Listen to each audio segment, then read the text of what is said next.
ओम नमो भगवते वासुदेवाय। ओम नमो भगवते वासुदेवाय। ओम नमो भगवते वासुदेवाय। ओम नमो भगवते वासुदेवाय।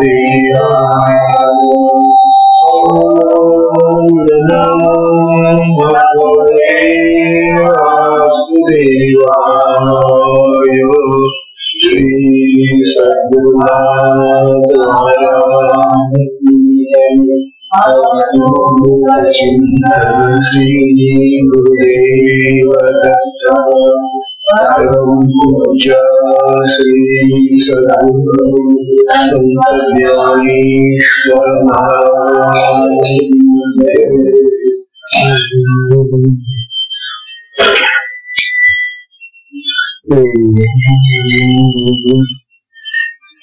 ओम नारायणं पद्मभवं वसिष्ठं शक्तिं च तत्पुत्रपराशरं च व्यासं शुकं गौडपदं महान्तं गोविन्दयोगीन्द्रमथस्य शिष्यं श्रीशङ्कराचार्यमथस्य पद्मपादं च हस्तामलकं च शिष्यं तन्त्रोटकं वार्तिककारमन्यास्मद्गुरुं सङ्गतमानतोऽसि। श्रुतिस्मृतिपुराणानामालयं करुणालयं नमामि भगवत्पादं शङ्करं लोकशङ्करम्। शङ्करं शङ्कराचार्यं केशवं बादरायणं सूत्रभाष्यकृतौ वन्दे भगवन्तौ पुनः पुनः।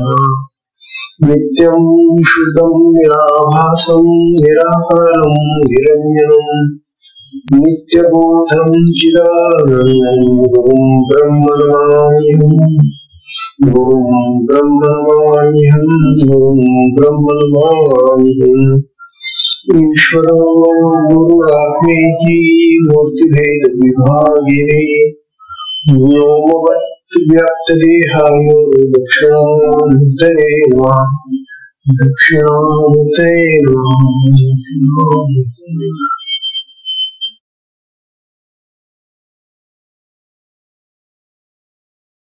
श्री सद्गुरुनाथ महाराज की जय।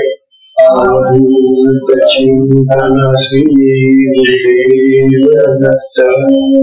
परम पूज्य श्री सद्गुरु संत ज्ञानेश्वर महाराज की जय। परम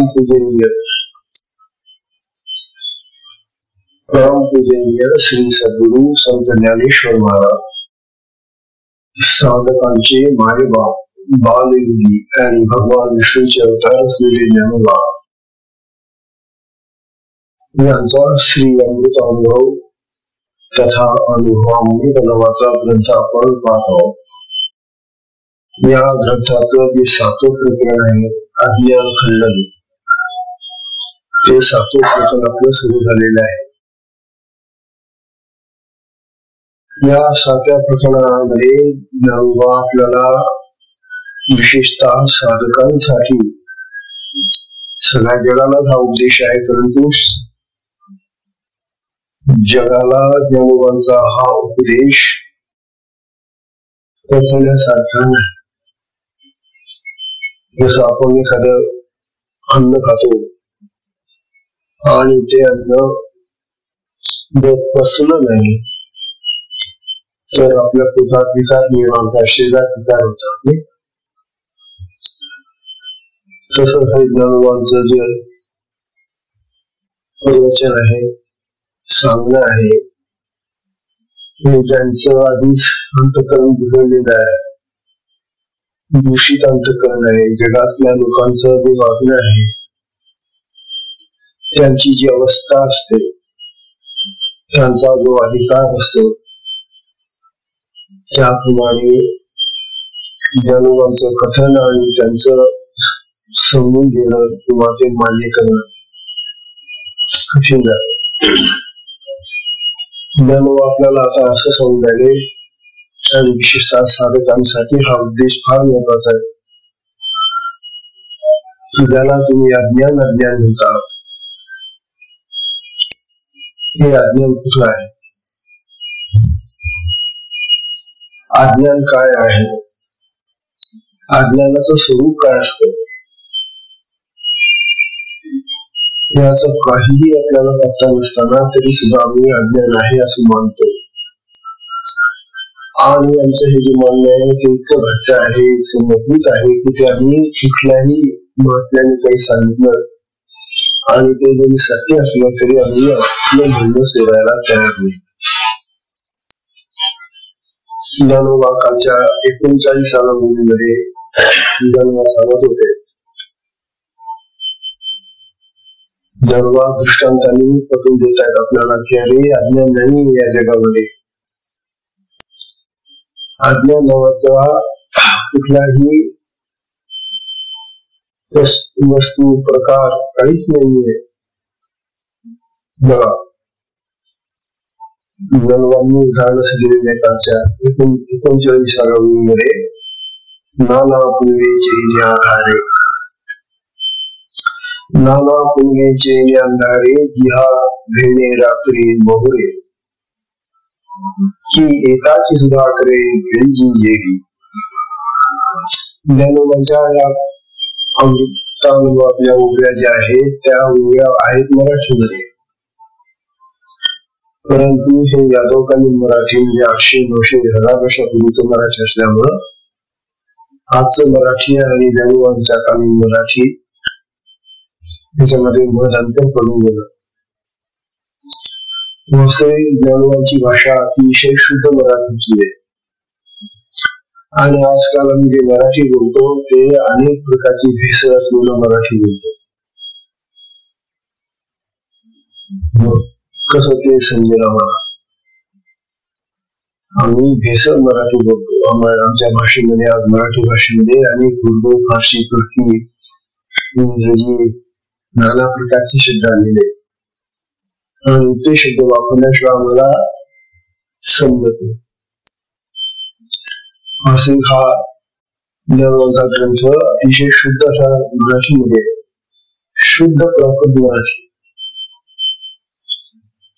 हा शंका पाडलेले नाना पुंगेचे अंधारे दिहा भेणे रात्री मोहरे की एकाची सुद्धा करे गरजी जेवी.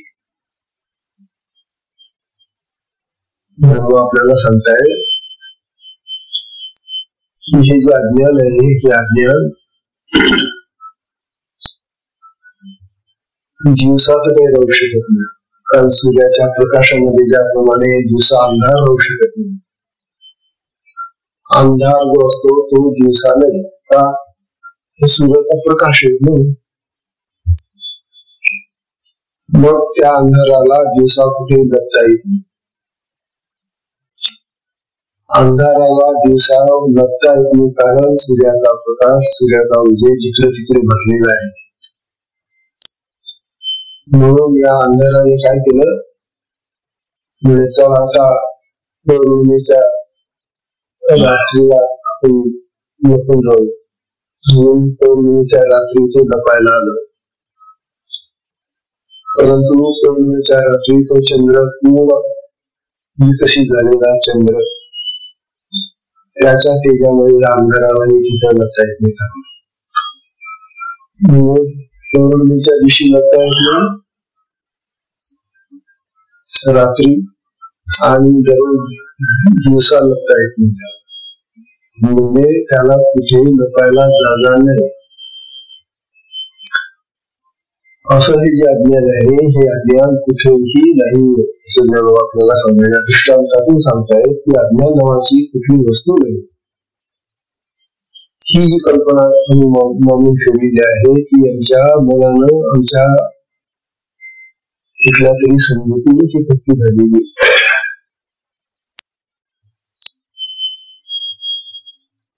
तेव्हा ज्ञानोबा आपल्याला असे सांगताय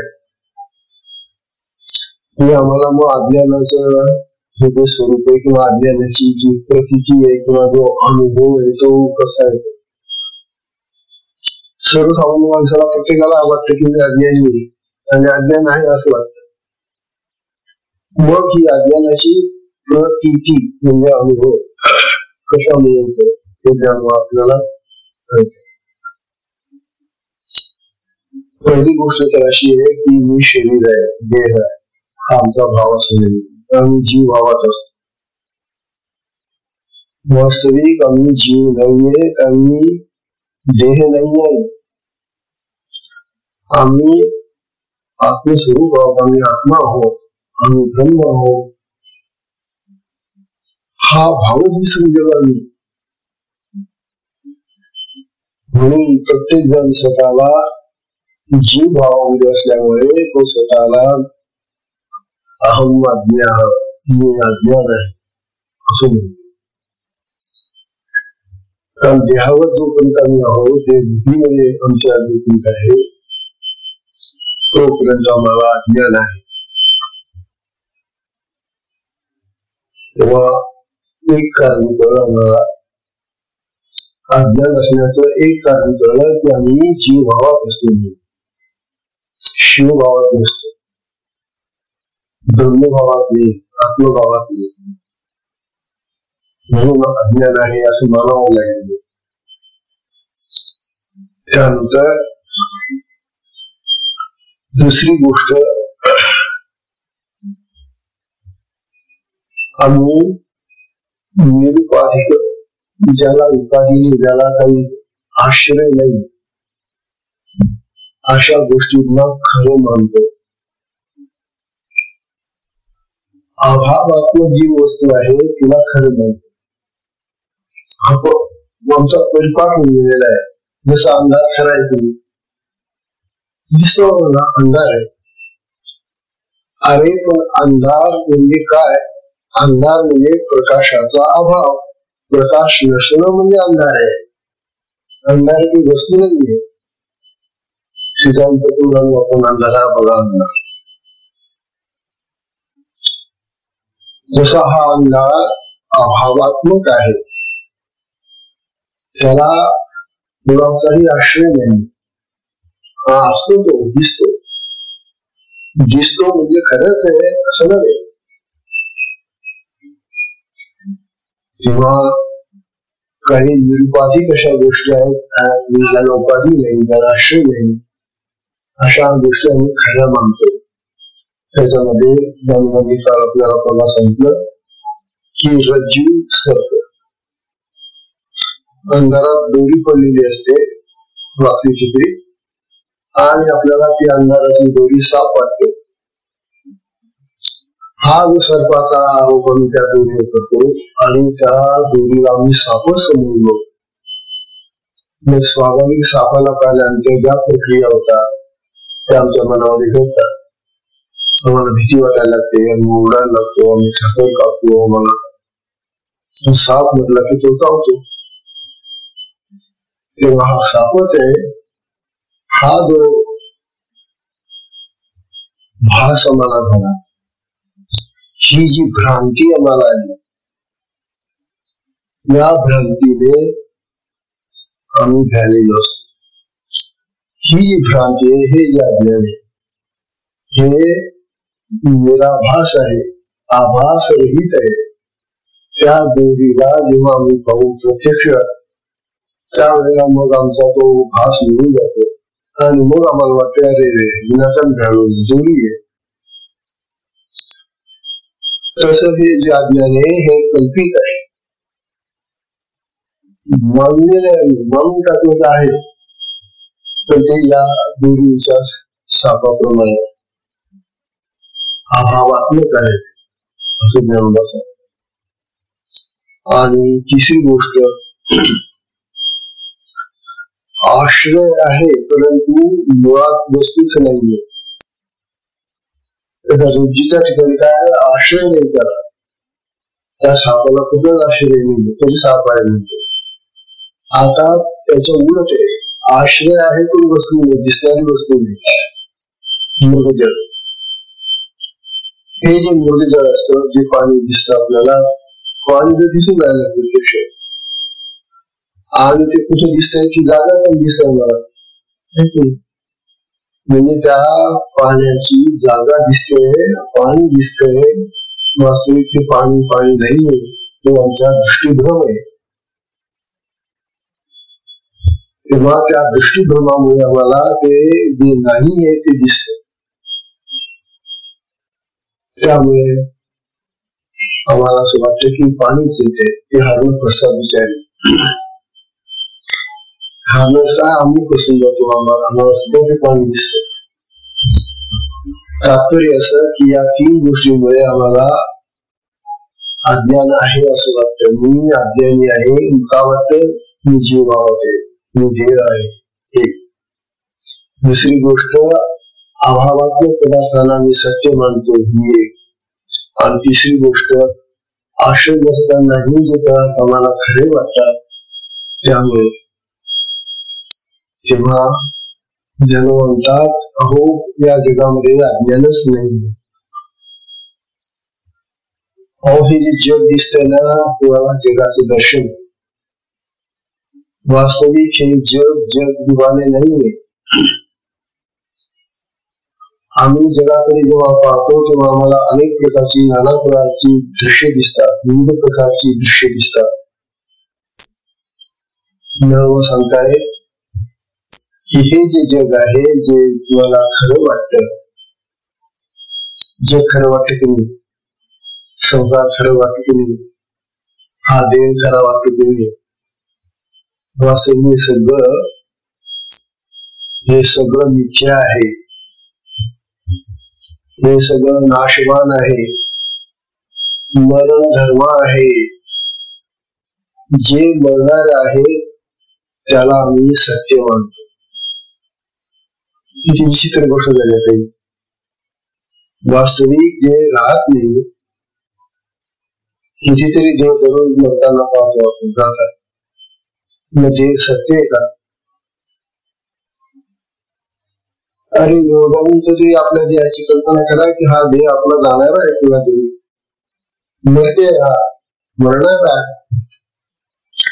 पण माणसाला या मरते देहाबद्दल फार आसक्ती असते, आणि या आसक्तीमुळे, या ममत्वामुळे त्याला अज्ञान शिकतो आणि मग तो स्वतः अज्ञानी बनतो.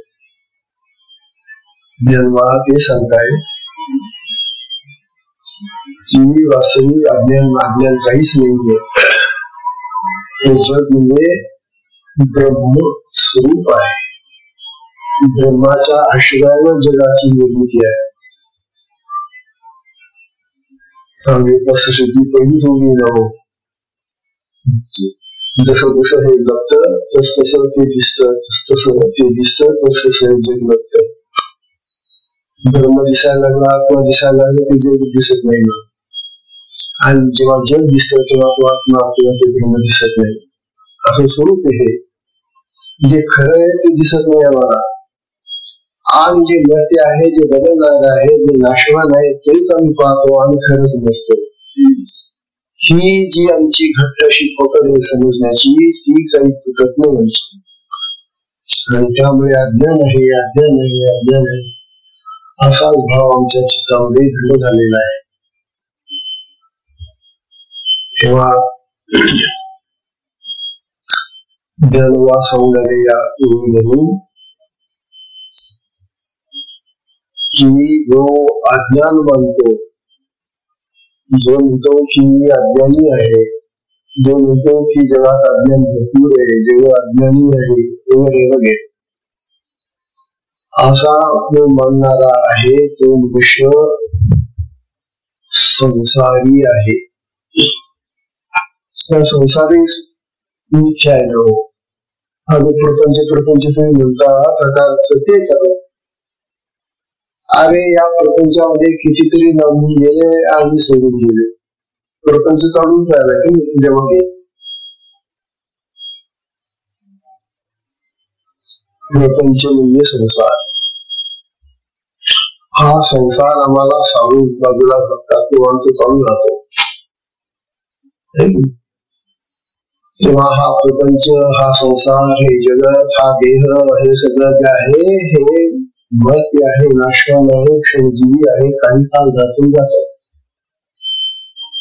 आणि त्यामुळे आम्हाला अज्ञान आहे, अज्ञान आहे, अज्ञान आहे असंच वाटत राहतं. म्हणजे आम्हाला परमार्थाचा अधिकार नाही हे सिद्ध करतो आम्ही. परमार्थी जो आहे, परमार्थाचा मार्ग ज्याने धरला, आता आपण सगळे साधक आहोत. साधक म्हटला की तो परमार्थी असला पाहिजे, त्याने संसाराकडून थोडस इकडे यायला पाहिजे. मग परमार्थी माणसाला हा जो अधिकार प्राप्त होतो. परमार्थ म्हणजे जो आत्मा, त्या आत्म्याची जाणीव त्याला व्हायला लागते किंवा आपल्याला आपली स्थिती प्राप्त करायची, आत्मा प्राप्त करायचं. आपल्यामध्ये आत्मा आहे, तो कुठे दुसरीकडे नाहीये. पुन्हा जो आपल्या देहामध्ये सदैव नांदणारा आत्मा, तो आपल्याला कळत नाही, दिसत नाही, वाटत नाही, तो खरा नाही. आणि हे बाहेरचं शरीर जे आहे ते खरे.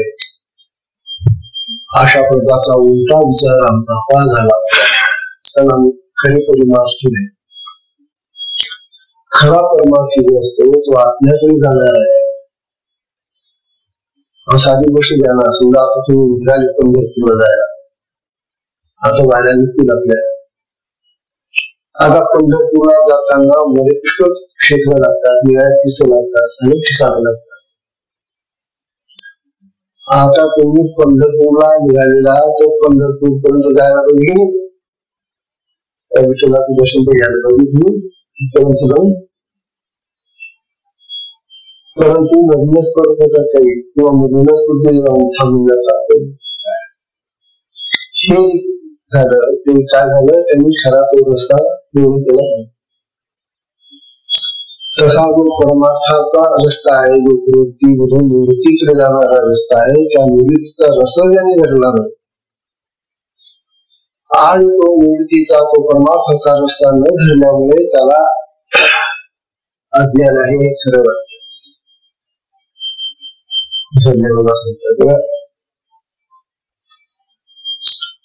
आपल्याला अधिकार नाही असं म्हणतो. अज्ञानी माणूस नेहमी असं म्हणतो का आपल्याला अधिकार आहे, आपल्याला काय समजत नाही काय आहे अज्ञान. ज्ञान आपल्याला एवढं सांगतात, अरे तुम्हाला हा ग्रंथ ऐकण्यापुरतं तरी अधिकार आहे का? हा जो ग्रंथ आपण इथे लावलेला आहे अमृत अनुभव, त्याचा अर्थ तरी तुम्हाला कळतो का? अमृताचा अनुभव येतो, आत्मस्थितीचा अनुभव आहे तो. ज्ञानोबा आत्मस्थितीमधून आपल्याला सांगून तेव्हा ह्या आत्मस्थितीमधून सांगणाऱ्या महान दैवी पुरुषाचा हा अनुभव ते आपल्याला सांगताय. तो ऐकण्याचा तरी आपल्याला अधिकार आहे का? मग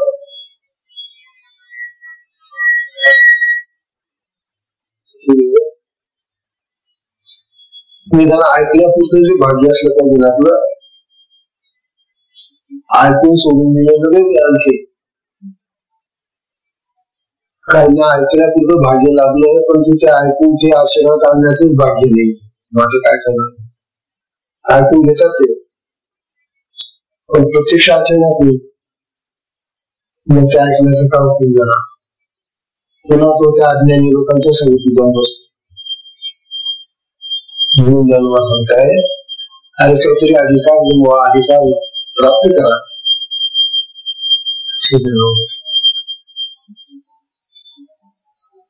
तेव्हा काही लोक शब्दज्ञानाने संतुष्ट होणारे आहेत.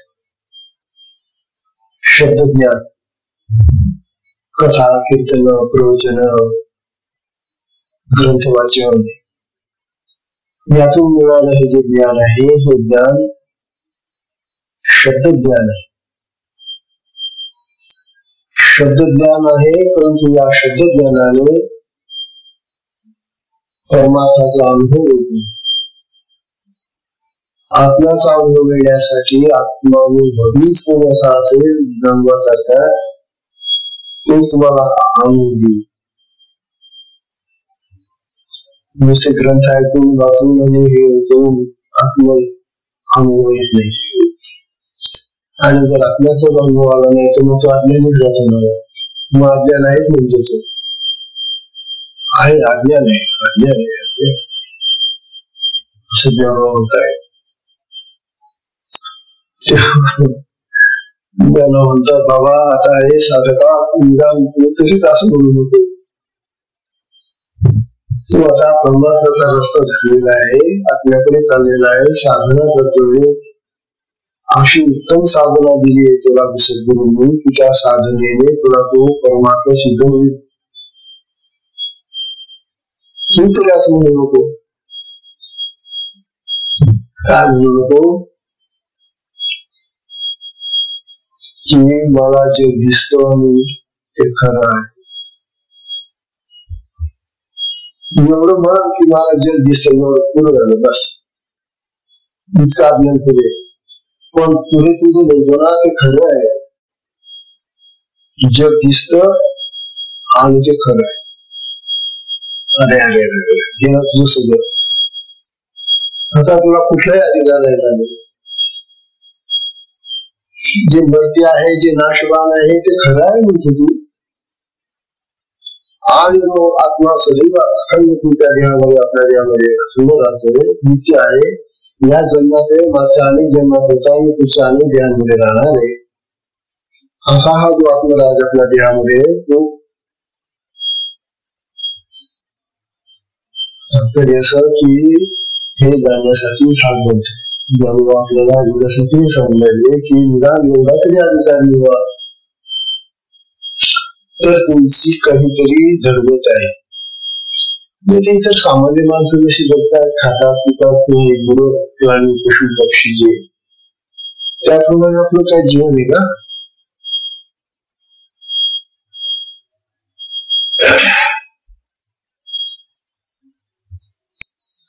तेव्हा आपल्याला सुंदर या ग्रंथामध्ये उद्देश करून राहिलेले.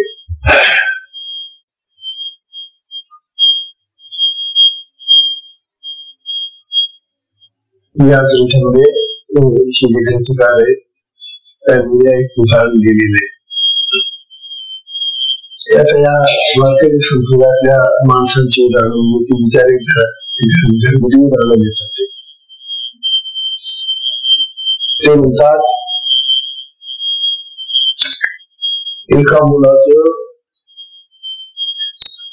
ती शाळेत जात होती आणि हा पूर्वी शाळेत किंवा कॉलेजात जात असेल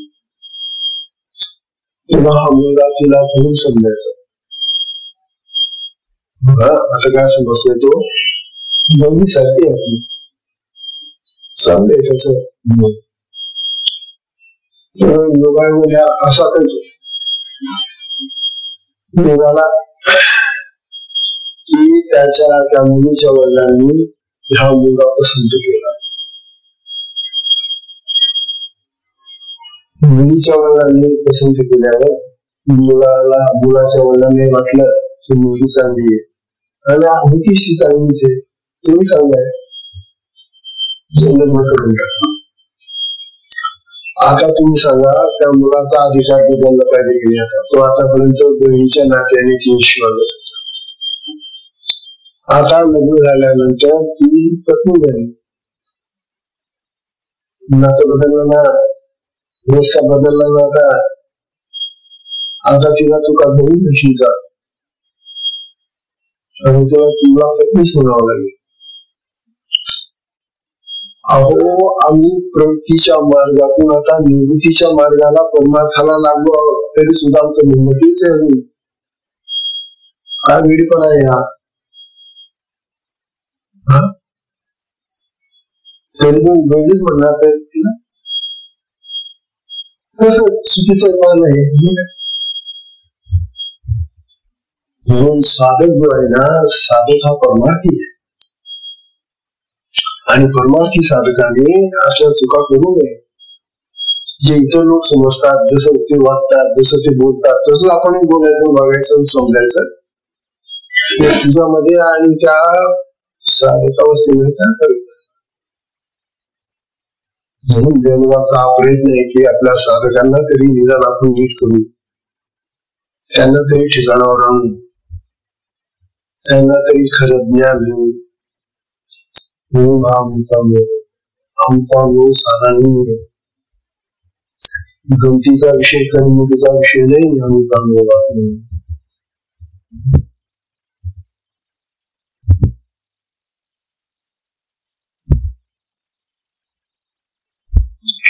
म्हणून ज्यानं आपल्याला म्हणताय दिवस आणि अंधार हे दोन्ही विरोधी भाव आहेत. प्रकाश आणि अंधार हे दोन्ही विरोधी भाव आहेत. जसं आत्मा आणि अज्ञान, आत्मा आणि अज्ञान हे दोन विरोधी भाव आहेत. आमच्यामध्ये अज्ञान का आलं? आम्ही अज्ञानी का झालो? कारण आम्ही आत्म्याकडे पाहिलं नाही, आम्ही आत्म्याला जाणलं नाही, आत्म्याला महत्व दिलं नाही. मग आत्म्याला जर महत्व दिलं तर अंधार येणार, अज्ञानी येणार. डोळे बंद केले तर सूर्य कसा दिसेल? मग अंधार येणार. तसे आम्ही जाऊन बघून आत्म्याकडे न पाहताना, आत्म्याकडे न जाताना चुकून अज्ञानाकडे चाललेलो आणि म्हणून अज्ञान आहे, अज्ञान आहे, अज्ञान आहे असं मी ठाम ठरवून टाकले.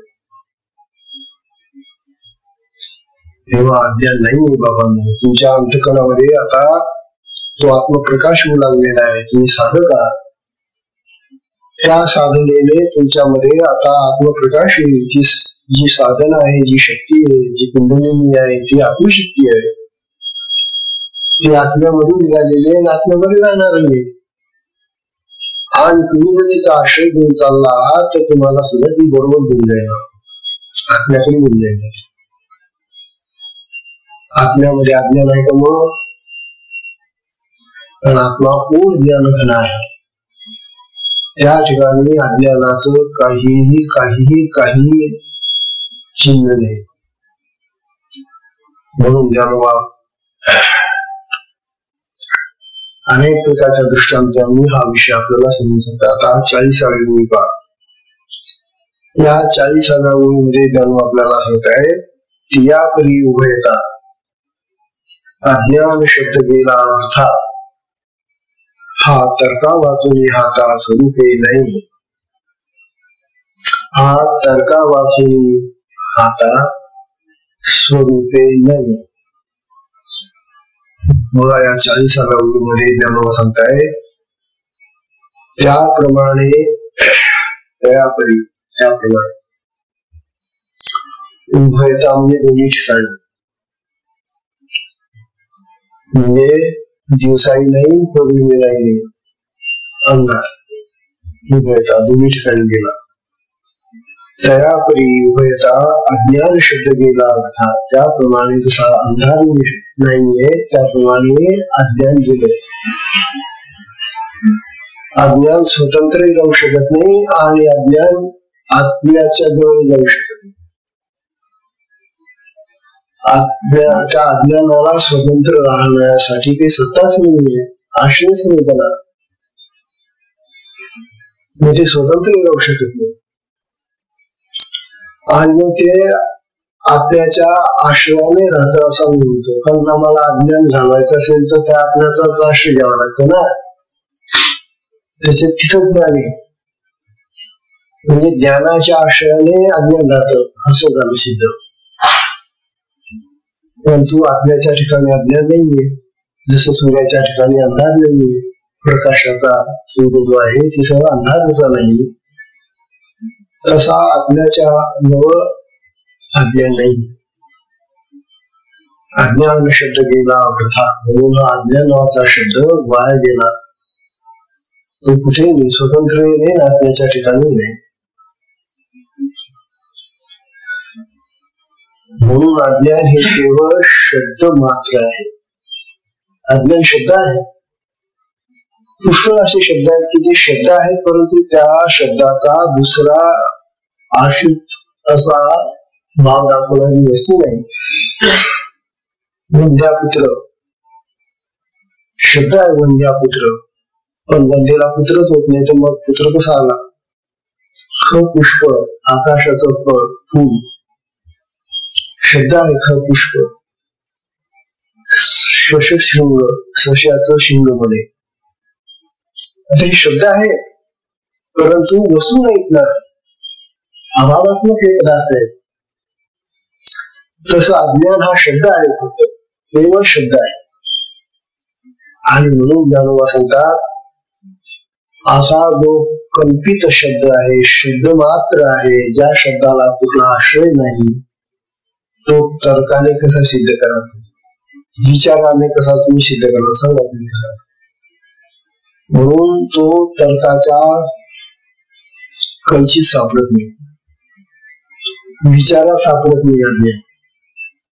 करून पहा विचार तुम्ही अज्ञानाच्या बाबतीमध्ये, विचार करा की अज्ञान काय असतं. तेव्हा अज्ञान हे तर्काने विचाराने आपल्याला समजत नाही.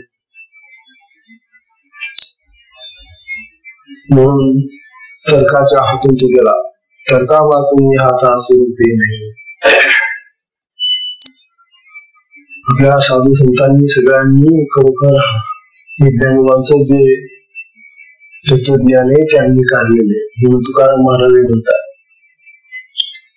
तुकाराम महाराज म्हणतात तर्किकाचा टाका संग, तर्किकाचा टाका संग पांडुरंग स्मरा. तुकाराम महाराज अरे हे तर्क, हे कल्पना करणं, हे तर्क करणं सोडून द्या आणि काय करा, त्या भगवान पांडुरंगाला त्या आत्म्याकडे जाणं, त्याचा संग धराणं.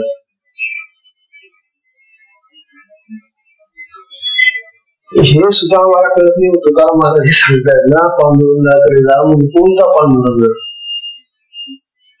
पांडुरंग तुमच्या देहामध्ये,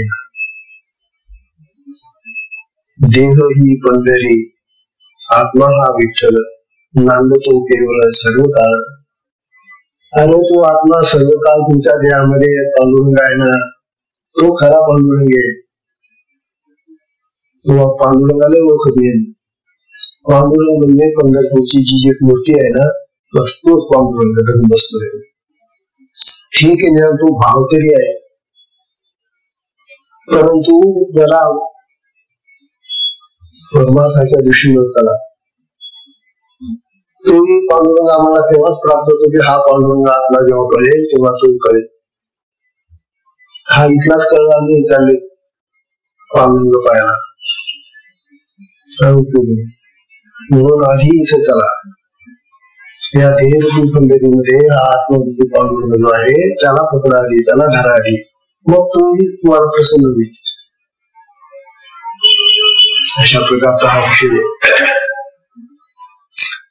तेव्हा तर्काला महत्व देऊ नका.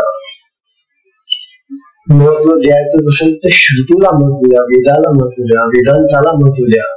वेदांताने सांगितलं तर माना, श्रुती जे सांगताय, वेद जे सांगतायत आम्हाला ते तर माना. काय तुमची बुद्धी घेऊन बसला, कल्पना विचार तर्क घेऊन बसला, असं ज्ञान आपल्याला सांगणार आहे. म्हणतात जे शब्दांना महत्व जास्त देतात, त्यांनी शब्द ऐकलेले असतात ना, ग्रंथामधून, प्रवचनामधून, सत्संगामधून शब्द ऐकलेले आहेत, आणि शब्दांना अनुभव येत नाही हे तर ज्ञानोबा सांगितले.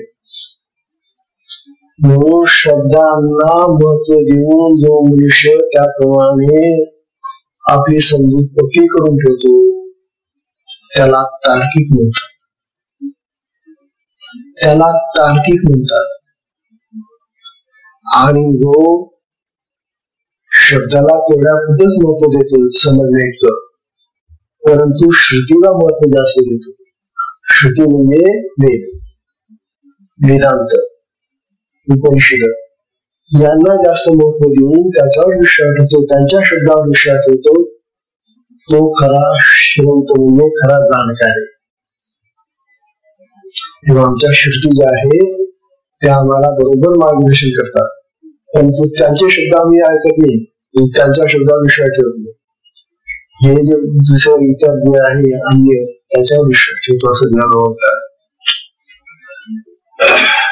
आता 41व्या ओळीमध्ये ज्ञान वापरत आहे. 41व्या ओळी अशी आहे बघा. आता तरी अज्ञान स्वरूपे कैसे काय कार्यान्वये असे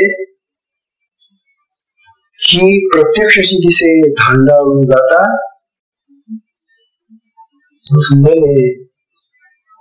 ज्ञानोबा आता आपल्याला असं सांगतायत, असं विचारतायत, आता अज्ञानाचं स्वरूप आहे तरी कसं? तुम्ही ज्याला अज्ञान आहे, मी अज्ञानी आहे, माझ्यात अज्ञान आहे असं असं म्हणता तुम्ही सारखं. मग त्या अज्ञानाचं स्वरूप तर सांगा तुमचं कसं आहे, कसं आहे तुमचं ते अज्ञान, ते तरी सांगा मला.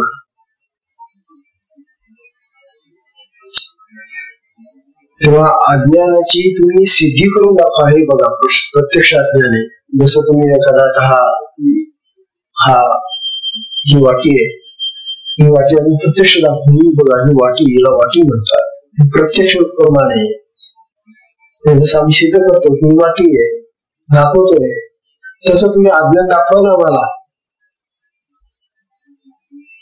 प्रत्यक्ष प्रमाणाने दाखवा, आणखी अनुमान प्रमाणाने दाखवा. कुठल्याही प्रमाणाने ते सिद्ध करता येत नाही. अरे वा रे वा,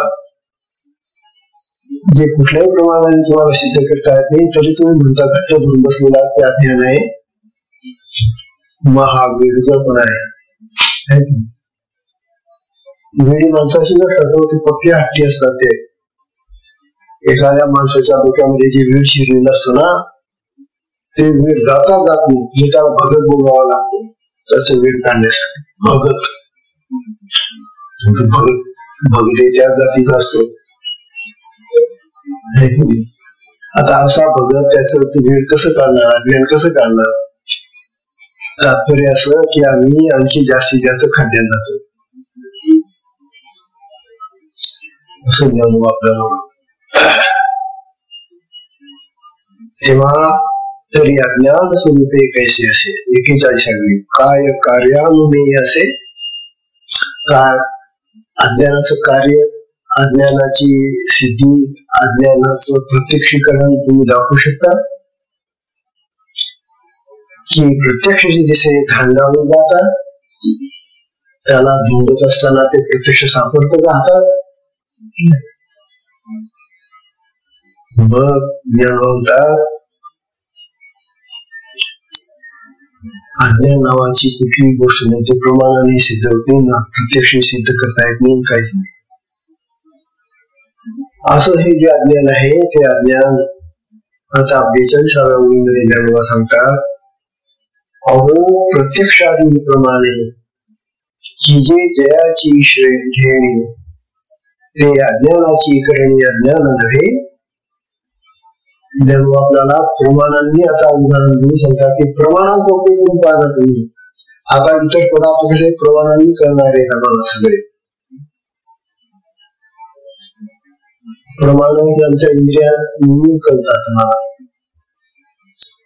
मग प्रमाण मध्ये एक प्रमाता असतो, एक प्रमाण असतो आणि एक प्रमेय असतो, बरं का? तेव्हा तो विषय आम्हाला कळतो. आता मी म्हटलं हे घड्याळ आहे. आता जेव्हा मी म्हणतो की हे घड्याळ आहे तेव्हा पाहणारा या घड्याळाला तो डोळा. कशाला पाहतो? घड्याळाला पाहतो. पाहणारा ज्याला पाहतो ते प्रमेय झालं. हा डोळा प्रमाता आहे, प्रमाता प्रमेय. प्रमाता प्रमेयाला पाहतो, डोळा घड्याळाला पाहतो, आणि मग घड्याळाचं जे स्वरूप कळतं आम्हाला ते रंगाने काळं आहे, त्याच्यावर काटे आहेत, आकडे आहे, मग हे जे कळतं ते ज्ञान, ते प्रमाण झालं. प्रमाता, प्रमेय आणि प्रमाण अशा प्रत्येक पदार्थांची आमच्या इंद्रियांकडून त्रिपुटी होते. याला त्रिपुटी म्हणतात. या त्रिपुटीने आम्हाला ज्ञान होतं सगळ्या पदार्थांचं जगातल्या. आता डोळा हा एक इंद्रियांचं ज्ञानेंद्रिय. या ज्ञानेंद्रियाच्या त्रिपुटीने आम्हाला घड्याळाचं दर्शन झालं, कळलं. तसं अन्य ज्या दुसऱ्या त्रिपुटी, खाद्य पदार्थांची त्रिपुटी, रसना आहे, ही सगळी होत. शब्द कानाने ऐकला जातो, वास नाकाने घेतला जातो, हातापायाला स्पर्श होतो. ही ज्ञानेंद्रियांची आणि या प्रत्येक ज्ञानेंद्रियाची अशी त्रिपुटी आहे. आणि त्या त्रिपुटीने आम्हाला या सगळ्या जगाचं वस्तूंचं ज्ञान होत. मग तुमचं अज्ञान हे जर खरोखर तसं असेल तर मग या कुठल्या तरी त्रिपुटीमध्ये ते सापडलं पाहिजे ना. इंद्रियांच्या कुठे सापडतच नाही. अज्ञानाला कुठे त्रिपुटीच लागत नाही याची. मग ते प्रमाणाने कळत नाही. मग आता काय करणार असं ज्ञान. इथं प्रमाणाची आठवण आपल्याला करून देत आहे की प्रमाणाने तरी सिद्ध करायचे आहे म्हणून. तेव्हा अज्ञानी प्रमाणाने सिद्ध होणार आहे. प्रमाण प्रमेय प्रमाता ही त्रिपुटी तिथे लागत नाही. अशा प्रकारे ज्ञानाने आपल्याला प्रत्यक्षादी प्रमाण आहे. आणि कुठलेही प्रत्यक्ष प्रमाण घ्या किंवा अनुमान प्रमाण घ्या किंवा आणखी शब्द प्रमाण घ्या, कुठल्याही अन्य प्रमाणाने ते अज्ञान सिद्ध होत नाही. ही जे जयाची घेणी ते अज्ञानाची करणी अज्ञान नव्हे. आता ज्ञानाने थोडं सांख्यिक सांगून टाकलं. ही प्रमाण ही सुद्धा अज्ञानाची कार्य आहेत हा विषय सांगतात. हे जे प्रमाण आहे, हे प्रमाण जी त्रिपुटी आहे ती सुद्धा अज्ञानाचं कार्य आहे. अज्ञानामुळे तुम्हाला असं वाटतं, असं देवा सांगणार. ते अज्ञानाची करणी अज्ञान नव्हे, त्याला अज्ञानी म्हणता येणार. अज्ञानाचं कार्य आहे ते. अज्ञान मी घेतल्यामुळे त्याचा जो परिणाम आहे तो. अज्ञानाचं कार्य वेगळं आणि अज्ञान वेगळं. आम्हाला अज्ञानाचं कार्य दिसत कळत, पण अज्ञान दिसत नाही. अज्ञानच नाही तर मग त्याचं कार्य तरी काय असं त्यानं आपल्याला सांगलेले. तात्पर्य सूचनाची वेळ संपल्यामुळे 43वी मूवी आता फार सोपी आहे त्या मनाने आणि फार सुंदर आहे दाखला दिलेला ज्ञानोबांनी. 43व्या मूवी मध्ये ज्ञानोबा आता अगदी आपल्याला इतका सुंदर असा दृष्टांत देऊन समजून सांगतायत. जैशी अंकुरेशी सरळ वेली दिसे वेल्हाळ ते बीज नव्हे केवळ बीज कार्य. प्रमाण ही इंद्रिय वगैरे जे आहेत ना, हे अज्ञानाची कार्य आहे, अज्ञान नाही असं मागच्या मध्ये सांगितलं. आता त्याला दृष्टांत देतात ज्ञानोबा. ज्ञानोबा म्हणतात तुम्ही एक बी लावलं, गिलक्याचं बी लावलं. आता ती जी वेल आहे गिलक्याची, ती वेल पसरते. जागा नसली कुठे तर ती वेल अशी पसरणारी असेल जमिनीवर. आधी अंकुर येतो, बी लावलं की बी मधून अंकुर फुटतो, वर येतो सरळ अंकुर. आणि मग त्या अंकुराला नाना प्रकारच्या फांद्या येतात, त्या पसरतात, मग ती वेल पसरते. आता ही जी पसरलेली वेल आहे ज्ञानोबा म्हणतात बर का, जशी अंकुरेशी सरळ, अंकुर कसा होता सरळ होता, पण त्या अंकुराला फाटे फुटून ती वेल झाली. वेली दिसे वेल्हाळ, वेल्हाळ पसरलेली दिसते. आता तुम्ही त्या वेलीला बीज म्हणणार का? अहो हे गिलक्याचं बीज का पसरलं असं म्हणाल तुम्ही? तुम्ही काय म्हणाल? वेल म्हणाल त्याला, बीज म्हणणार, बीज नाही म्हणणार त्याला. ते बीज नव्हे, केवळ बीज कार्य आहे. त्या बीज काम आहे, कार्य आहे. त्या बीने काय काम केलं, आधी अंकुर तयार केला आणि अंकुराचं मग वेलीमध्ये रूपांतर झालं. तर वेलीमध्ये झालेलं रूपांतर हे बीज कार्य आहे, बीजाचं कार्य आहे, काम आहे. तसं अज्ञान हे बीज असत. आणि मग हे सगळी प्रमाण, ही सगळी इंद्रिय तुमची, हे सगळे तुमचे व्यवहार त्या अज्ञानाचे कार्य आहेत असं जग बसत. आता हे तर भरपूर मोठं चाललं.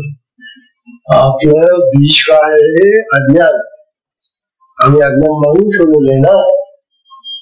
मग ते जर तुम्ही मानलं असेल तर मग त्याचं कार्य तुम्हाला दिसेल. मग त्याला आपण फुटणारच त्या बियाला. म्हणून अज्ञान जे मानतो त्या अज्ञानी माणसाला त्याचं ते अज्ञान बीज होतं. आणि मग त्या अज्ञानामधून त्याची जी कामं होतात ते कार्य पसरतं, ते बीज कार्य, अज्ञानाचं बीज कार्य. म्हणून अज्ञानी माणसांची सगळी कामं अज्ञानावरून फुसफुरत असतात, पसरत असतात. विचार या, हा विचार डोक्यात बसायला फार अवघड आहे,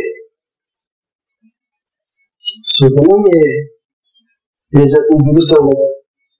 डॉक्टरच्या औषधाने एखाद्या इंजेक्शन पटकन बरं वाटतं, पण जन्माचं हे इंजेक्शन किंवा हे औषध इतकं पसणार, पटकन सुधारवणार नाहीये. वेळ लागेल तुम्हाला. कारण आम्ही अनेक दिवस तेच घेऊन बसलो ना, हे का. म्हणून ते सोडून आता हे घेणं होतं अवघड झालं. चुकीचं औषध घेत बसलो आता. आता ज्ञानवासारखा डॉक्टर आता मिळाला या वयात. अरे राव, आता किती कुणासो किती आता आपल्याला किती किंमत तशी मिळेल. हा सुंदर विषय. सत्संगाची वेळ संपलेली आहे. सत्संगाला विषय हरिओम तत्सत.